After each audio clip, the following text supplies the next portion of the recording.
Hola chicos, ¿qué tal? Aquí estamos nuevamente para poder seguir aprendiendo sobre este maravilloso curso de bioquímica. Vamos a empezar esta vez con el tema del ciclo del ácido cítrico. Y ustedes me dirán, Mónica, ¿qué cosa es el ciclo del ácido cítrico? Pues es más conocido y más comúnmente llamado ciclo de Krebs. Bien, entonces el día de hoy vamos a hablar de este famosísimo ciclo de Krebs que a veces para muchos es muy complicado, pero realmente es interesante cuando le agarras la onda, cuando le agarras el hilo, como diría. Aquí en la pantalla tienen mis datos, así que ya me he presentado y vamos de frente a ver lo que viene a ser la clase del día de hoy. En la tabla de contenido tenemos que vamos a desarrollar 5 subtemas. El primero va a ser la importancia biomédica, que bueno, pues principalmente el ciclo de Krebs va a producir energía. Y con esta energía nuestro cuerpo se va a mantener, va a poder realizar sus actividades y todas las cosas que nosotros tenemos por delante. El segundo subtema van a ser las reacciones, que van a ser 8 reacciones las que se van a llevar a cabo en todo el ciclo. Desde que ingrese con el oxalacetato el acetilcoenzima A hasta cuando vuelve de nuevo a oxalacetato para volverse a unir al acetilcoenzima A, porque esto es un ciclo. Entonces, toda la vida va a estar repite, y en medida que va repitiendo, va generando energía. Y son 8 las reacciones, como les digo, que van a permitir la producción de esta energía. El tercer subtema va a ser la regulación. Vamos a ver cuáles son las enzimas que van a permitir que el ciclo de Krebs se desarrolle, o sea, las más importantes, las que definitivamente que si hay una deficiencia, si sea mínima de esta, vamos a nosotros tener un fallo enorme en el ciclo de Krebs. En cuarto lugar, vamos a tener la eficiencia, pues el ciclo de Krebs, muy aparte de producir energía, va a producir unos sustratos que van a servir de comienzo o de punto de partida para otras reacciones, que también lo vamos a detallar. Y en quinto lugar vamos a tener la relación clínica, que es la eficiencia de la PDH. La PDH es la fosfato, P de fosfato, y DH deshidrogenasa, por sus siglas en inglés. Vamos a ver los síntomas y los signos clásicos de esta enfermedad. Bien, empezamos en primer lugar con la importancia biomédica. Como les dije, en primer lugar, este ciclo no simplemente producir energía. Entonces, la energía, ¿dónde se va a producir? En las mitocondrias. Entonces, nuestro ciclo de Krebs se va a dar en las mitocondrias, porque van a utilizar el acetil-CoA que viene de la degradación de la glucosa. Recuerden que la glucosa se degrada a piruvato y el piruvato se va a degradar a acetilcoenzima A. No me deja escribir muy bien. Acetil-CoA. Y este acetil-CoA, ¿qué va a producirse con este acetil-CoA? Se va a producir su oxidación. Y al producirse su oxidación se va a producir la liberación de CO2 en uno de los pasos del ciclo de Krebs. Entonces, este mecanismo, este ciclo de Krebs, va a ser muy importante y se va a desarrollar más que todo en el hígado. ¿Sí? En el hígado va a ser el lugar en donde se va a producir con mayor fuerza, con mayor repetición este ciclo de Krebs. ¿Ok?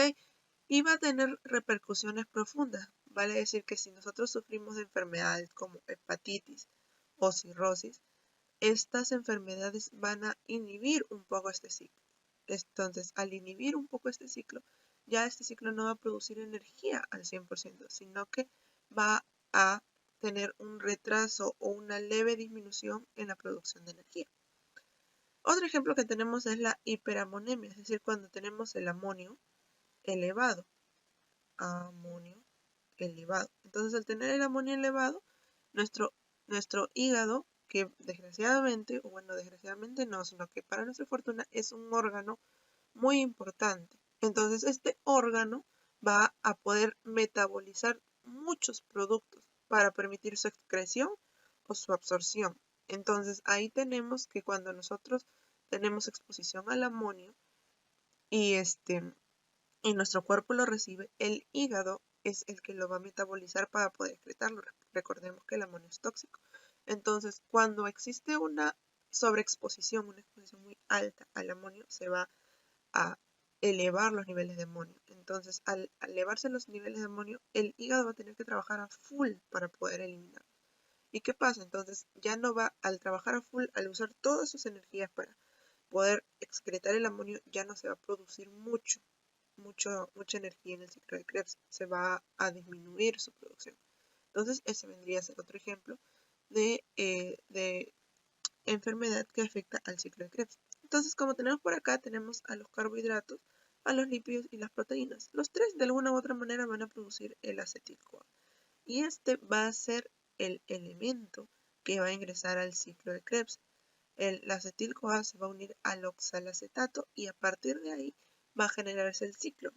Va a generarse nuevos productos, así, hasta dar la vuelta y volver a producir oxalacetato que nuevamente se va a unir al acetil-CoA a medida que nosotros nos alimentemos, ya sea de carbohidratos, lípidos o proteínas. ¿Sí, chicos? Entonces, a medida de que vayamos haciendo todo eso, vamos a poder nosotros tener nuestra producción de energía.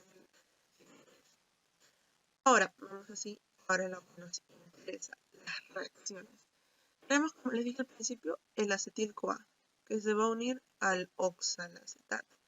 Entonces, tenemos que al unirse utilizando la citrato sintasa, antes de comenzar, aquí tengo algo previo para que sepan de dónde sale el acetil-CoA. Como les decía, el acetil-CoA va a venir de la degradación de la glucosa. Como les dije al principio, la glucosa se va a degradar en piruvato, que lo tenemos acá. Acá tenemos el piruvato.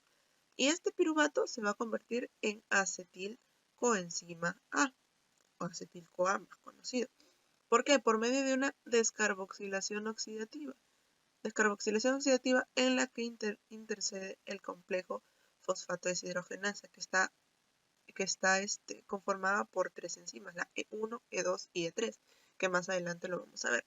Entonces se produce una descarboxilación oxidativa del piruvato. Este CoASH se une aquí a este carbono. El NAT normal pasa a formarse NAT reducido y también hay una salida de CO2. Entonces así se forma el acetilcoenzima A. Entonces este acetilcoenzima A vamos a tenerlo para acá, ahora sí. Como les decía, el acetilcoenzima A se va a unir al oxalacetato. Entonces al unirse al oxalacetato, mediando con la enzima citrato sintasa, vamos a tener nuestra primera reacción, que la tenemos por aquí abajito, que es la reacción de condensación. Entonces se van a condensar esos dos y vamos a tener aquí que este grupo de acá del acetil-CoA va a cambiar porque este SCoA se va a salir, va a ingresar el agua, entonces vamos a tener una unión en la que vamos a formar el citrato. Se va a formar el citrato, ahí tenemos nuestra primera reacción. Luego viene la segunda reacción, que es una reacción de isomerización, en la cual el citrato, mediado por la aconitasa y por el hierro, aquí está la aconitasa, y por el hierro, va a formar el cisaconitato. Entonces tenemos aquí que mediado por el hierro y por la aconitasa se va a producir una pérdida de agua. Entonces al perder agua, ¿qué cosa vamos a perder? Vamos a perder el grupo OH de aquí y uno de los H de acá. Entonces aquí se queda una carga negativa, esa carga negativa pasa acá como doble enlace para poder unirse al carbono de acá abajo. Entonces aquí hay un carbono, doble enlace, otro carbono, que es lo que vemos aquí, y se queda con solo un hidrógeno porque ya lo perdimos como agua.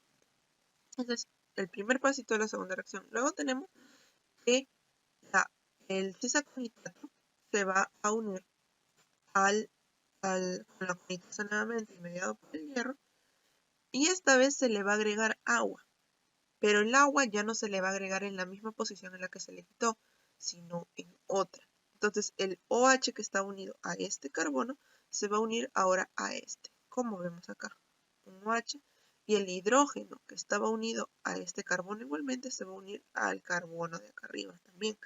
Entonces el H2O que estaba en el H que está en el carbono de acá abajo y el OH se van a unir al revés. El OH va a pasar para acá abajo y el H va a pasar para acá arriba. Bien, ahí tenemos la segunda reacción, igual mediada por la aconitasa, que es una reacción de isomerización. Recordemos que isomerización es que va a haber un cambio en la posición de ciertos elementos. Como les dije, si el OH estaba acá arriba y el H acá abajo, van a cambiar. Entonces el H va a estar unido al carbono de acá arriba y el OH va a estar unido al carbono de acá abajo. Y ahí tenemos nuestra segunda reacción, que es mediada por la aconitasa y es una isomerización. Pasamos a la tercera, que va a ser una descarboxilación. Recordemos que descarboxilación, es quitar y carboxilación es el grupo carboxilo. Entonces pasamos acá, que es mediado por la isocitrato deshidrogenasa. Aquí está la isocitrato deshidrogenasa. Entonces tenemos el isocitrato y este grupo de acá, este H, se va a ir con el NAD, produciendo energía. Entonces el NAD de aquí se vuelve NAD reducido y se lleva el H. Este H queda con un electrón desapareado, entonces ese electrón desapareado va a formar el doble enlace aquí con el OH que tenemos aquí. Pero como les dije, se va el NAD reducido, que acá es un H, y el otro H de este OH se viene por acá. O al revés. ¿Ya? Entonces ahí tenemos la primera parte de la tercera reacción. Y luego nuevamente vuelve a entrar la isocitrato deshidrogenasa, este oxalosuccinato. Entonces, el oxalosuccinato con la isocitrato deshidrogenasa y con el manganeso va a perder un CO2, que es el de aquí. Este CO2 se pierde, se va, entonces se queda aquí un electrón desapareado que se vuelve, que lo vamos a tomar como un ion hidrogenión. Entonces se vuelve CH2 el de aquí, como vemos aquí, CH2. El resto de la molécula sigue igual. Ahí ya tuvimos nuestra tercera reacción. Luego la cuarta reacción también va a ser una descarboxilación, pero esta vez no va a estar mediada por la isocitrato deshidrogenasa, sino va a estar mediada por la succinil-CoA sintetasa. Entonces tenemos a nuestro alfa-cetoglutarato, que tenemos acá, con el complejo de alfa-cetoglutarato deshidrogenasa, que les dije la succinil-CoA sintetasa. Entonces aquí el alfa-cetoglutarato lo que va a hacer es que, como vemos acá, el CO2 se va a ir en primer lugar. Luego el complejo CoA-SH se le va a unir a este carbono que quedó sin nada. Y bueno, pues vemos por acá que se unió el CoA y el S, porque el H se va con el NAD como NAD reducido. Esa es nuestra cuarta reacción. En nuestra quinta reacción tenemos la fosforilación. Va a llegar un grupo fosfato. Y aquí viene el ADP con el PI, que es la fosfato isomerada. Entonces tenemos aquí el succinil-CoA. El succinil-CoA se va a unir con la succinato deshidrogenasa, con la succinato deshidrogenasa, con la succinato tiosinasa, con la succinato tiosinasa, y este CoA-SH, que es el S-CoA, se va a ir. Entonces va a ingresar un ADP con ese fosfato que les dije y se va a convertir en ATP. Entonces pasamos acá que va a formar al succinato. Luego tenemos nuestra sexta reacción, que va a ser la deshidrogenación de dicho succinato.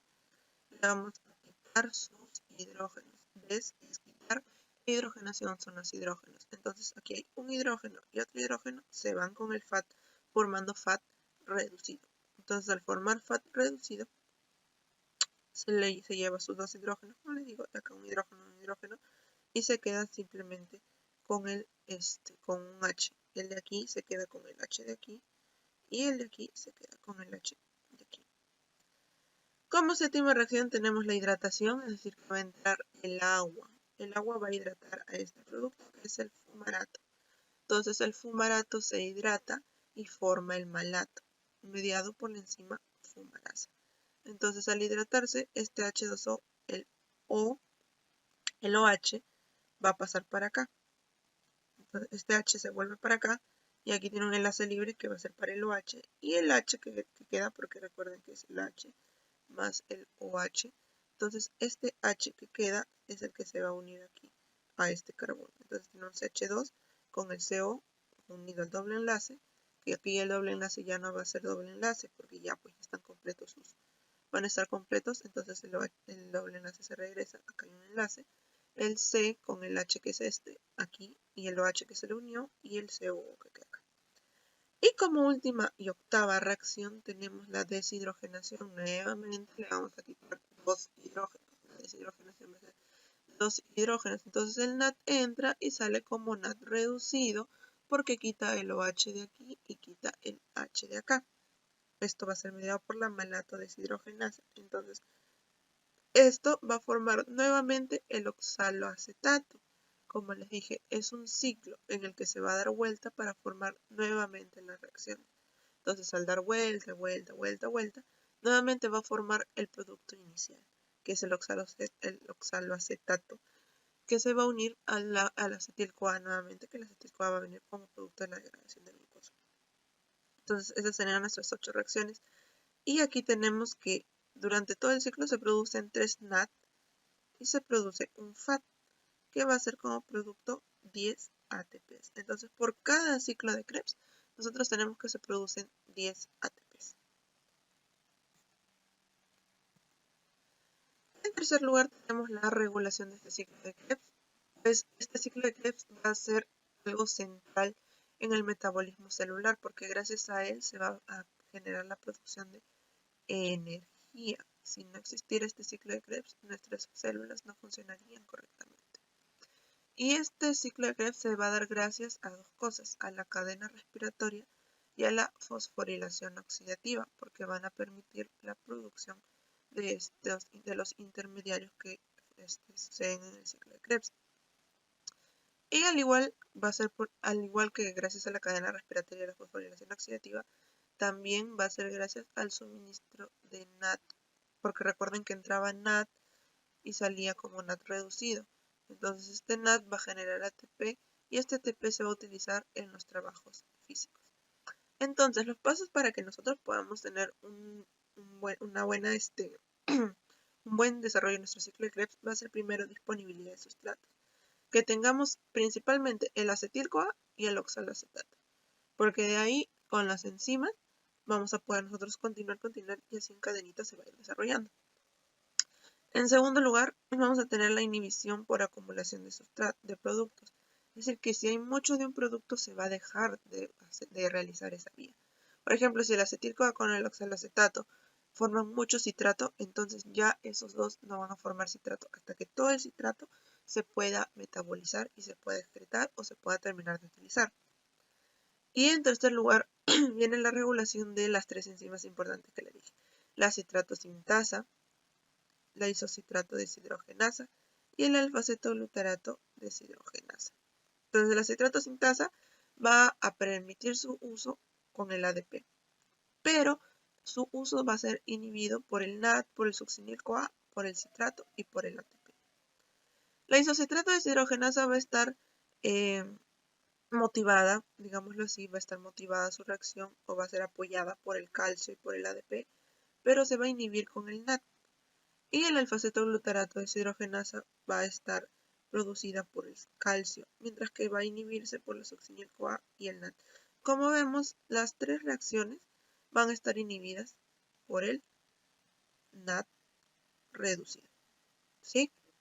Entonces pasamos a la eficiencia. Como les dije yo, el ciclo de Krebs no solamente va a oxidar el acetilcoenzima A formarlo hasta CO2, sino que también va a ser intermediario para producir ciertos productos que van a servir como base para la producción de otros.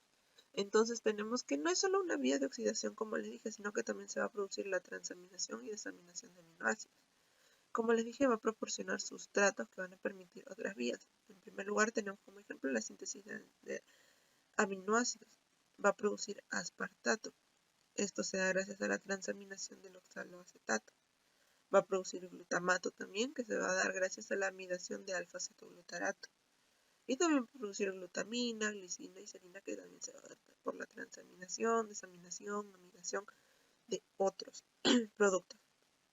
Para la gluconeogénesis, que es mediada por la fosfonolpiruvato carboxinasa, va a producir un sustrato. Este sustrato va a ser el oxaloacetato. Recordemos que el ciclo, luego de todo el ciclo, finalmente va a producir oxaloacetato. Este oxaloacetato va a producirse o va a cambiarse a fosfonolpiruvato. Y este fosfonolpiruvato va a producir la glucosa por la gluconeogénesis. Todo este proceso de aquí es la gluconeogénesis. ¿Sí? Entonces todo eso va a producir el ciclo de Krebs. Y por otro lado tenemos que también va a servir para la síntesis de ácidos grasos, gracias a la producción o bueno, a la mediación de la acetilcoenzima A. Y bien, esta ruta es una ruta anfibólica porque bueno, va a tener va a tener tanto oxidación como síntesis. Y en último lugar tenemos la relación química que es la deficiencia de fosfato deshidrogenasa. Dije, la fosfato deshidrogenasa es un complejo que se forma por tres enzimas, la E1 que es la piruvato deshidrogenasa, la E2 que es la dihidrolipoil transacetilasa y la E3 que es la dihidrolipoil deshidrogenasa. Entonces, cuando este complejo no funciona, se va a producir la hiperpiruvicemia con un aumento del piruvato y la relación del lactato-piruvato va a ser baja. Entonces tenemos aquí, este complejo PDH interviene aquí en la formación de piruvato a acetilcoenzima A, lo va a degradar a acetilcoenzima A. Y aquí en esta imagen tenemos que el E1, la piruvato deshidrogenasa, la E2 y la E3.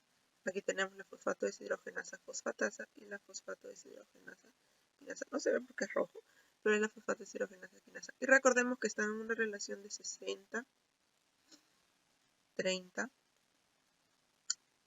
6. Hay 60 E1, hay 30 E2 y hay 6 E3. Esto es debido a una mala formación del complejo PDH o de fosfatasa, ya sea durante el crecimiento o durante el desarrollo embrionario, una mala unión del complejo PDH igual, o una deficiencia de coenzimas que es la tiamina específicamente. Los síntomas vamos a tener que va a haber una malformación del sistema nervioso, esto lo vamos a observar a medida que la persona vaya creciendo, vaya desarrollando ese síntoma, porque ya no va a ser igual, no va a ser la misma, su sistema nervioso va a estar demasiado afectado. Y clínicamente tenemos tres formas: la neonatal grave, en la que se produce una acidemia láctica severa, el síndrome de Lake o una atrofia cerebral. Tenemos la forma clínica moderada, en la que hay una acidemia láctica leve, y una forma tardía, en la que hay ataxia, fatiga y distonía. Para diagnosticarlo tenemos la determinación de lactato, piruvato y aminoácidos, que viene a ser la alanina pura, un método de extracción de sangre, recolección del líquido cefalorraquídeo como segundo método. Como tercer método, un estudio enzimático en fibroblastos y tejidos. Y aquí tenemos que también es con una muestra de sangre. Y como método 4 tenemos el estudio genético, que ahora sí corresponde a esta imagen, que es un test de ADN para ver en qué está fallando la fosfato deshidrogenasa. Para tratarlo tenemos que consumir una dieta rica en grasas, pero no esas grasas saturadas, sino grasas buenas.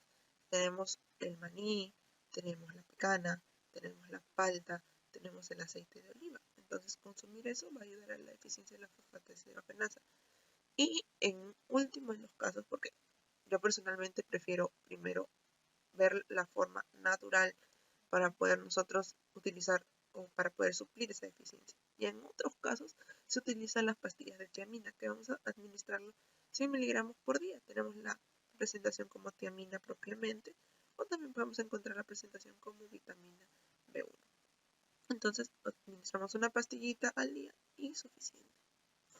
Aquí tenemos todas las bibliografías que he utilizado. En primer lugar, como siempre les digo, me baso en mi libro, que es Bioquímica de Harper, y bueno, posteriormente ya páginas web que van a complementar el estudio.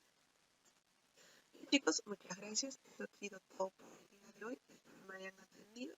Ha sido un poco breve la clase, pero ha sido lo más concisa y lo más directo que he podido explicar. Espero que les haya gustado. Muchas gracias.